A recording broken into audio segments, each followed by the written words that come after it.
নমস্কার সকলকে। টি-20 বিশ্বকাপ শুরু হতে মাত্র বাকি আর 5 দিন। ভারতীয় ক্রিকেট দলের জন্য এসেছে দারুণ একটি সুখবর। বলো বলো, টেল টেল। চোটের কারণে প্রায় 1 মাসের বেশি মাঠের বাইরে ছিলেন তিলক বর্মা, কিন্তু অবশেষে তিলক বর্মা সবুজ সংকেত পেয়ে গেছে বিশ্বকাপ খেলার জন্য। বিজয় হাজারে ট্রফির ম্যাচে নামার আগেই তিনি চোট পান, তারপরে জল্পনা শুরু হয়ে যায় যে তিনি বিশ্বকাপ খেলবেন না খেলবেননি। তারপর তিনি নিউজিল্যান্ডের বিরুদ্ধে টি-20 সিরিজ থেকেও বাদ পড়েন, কিন্তু অবশেষে তিনি সবুজ সংকেত পেয়েছেন, তিনি ওয়ার্ল্ড কাপ খেলতে চলেছেন। ইন্ডিয়া নিউজিল্যান্ড পঞ্চম টি-20 ম্যাচের পর প্রেস কনফারেন্সে সূর্যকুমার বলেছেন, বিশ্বকাপের মাঠে আমরা তিলক বর্মাকে পুরানো ছন্দে দেখতে পাবো।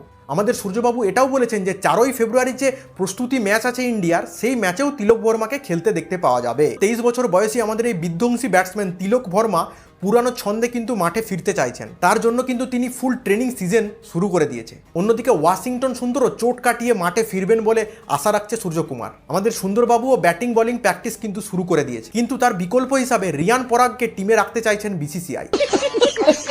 দেখুন, চোট কাটিয়ে তিলক বর্মার এই কামব্যাক কিন্তু ভারতীয় দলের জন্য খুবই সুখবর। এরপর আসি আমাদের সঞ্জু বাবুর কথায়। আমি জানি বিসিসিআই কিন্তু একটা কঠিন সিদ্ধান্ত নিতে চলেছে। সঞ্জু স্যামসনের জন্য আমার খারাপ লাগছে, কিন্তু এই সঞ্জু স্যামসনকে কিন্তু বিসিসিআই যথেষ্ট সুযোগ দিয়েছে, কিন্তু আমাদের সঞ্জু বাবু তা একটাও কাজে লাগাতে পারেন। দেখুন, বিশ্বকাপ শুরু হতে মাত্র বাকি আর 5 দিন, আর ওইদিকে সঞ্জু স্যামসনের ফর্ম কিন্তু একদমই বেকার। আর ওইদিকে ঈশান কিষান, সে কিন্তু এখন দুর্দান্ত ফর্মে আছে। তার বিশ্বকাপের প্লেইং 11-এ থাকাটা কিন্তু খুবই জরুরি। দেখুন, 5th টি-20 ম্যাচে কিন্তু আমরা দেখতে পেয়েছি যে ঈশান কিষান উইকেট কিপিং করছিল। এখান থেকে স্পষ্ট হয়ে গেছে যে টিম ম্যানেজমেন্ট কি চায়। ওইদিকে আমাদের তিলক বর্মা কিন্তু সম্পূর্ণ ফিট, তাই তিলক বর্মা এন্ট্রি করবে প্লেইং 11-এ। তিলক বর্মা খেলবে নাম্বার 3 পজিশনে, আর ঈশান কিষান চলে আসবে ওপেনিংয়ে, আর সঞ্জু চলে যাবে বেঞ্চে।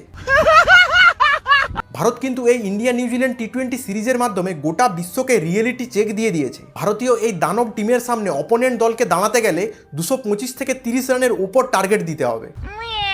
শেষে একটা কথাই বলবো, টি-20 ক্রিকেটে ভারতীয় দল আর সাধারণ দল নয়, তারা এখন দানব বাহিনীতে পরিণত হয়েছে। ঈশান কিষানের দুর্দান্ত ফর্ম আর তিলক বর্মার টিমে কামব্যাক, ফলে টিমের কম্বিনেশন কিন্তু একদম মারাত্মক লেভেলে চলে গেছে। খতম।